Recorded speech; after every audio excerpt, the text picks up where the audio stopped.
Driver ঘুমিয়ে গেছিল আর কি।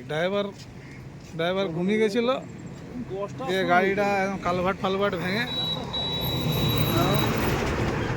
খালে একদম নয়নজলিতে পড়ে গেছে। ভাতুতলার পোলের কাছে হয়েছে এই ঘটনাটা। রাত্রে 10টার সময় হয়েছে।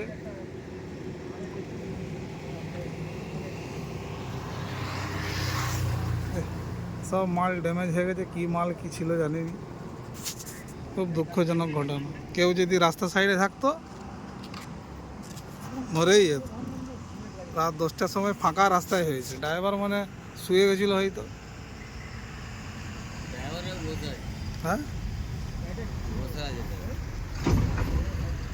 পুরো গাড়ি পুরো একদম শেষ, বডি উডি সব মাল টাল সব ভেঙে গেছে।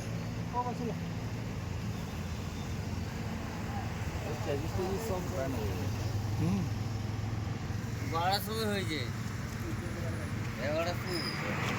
রাত্রের দিকে হয়েছে।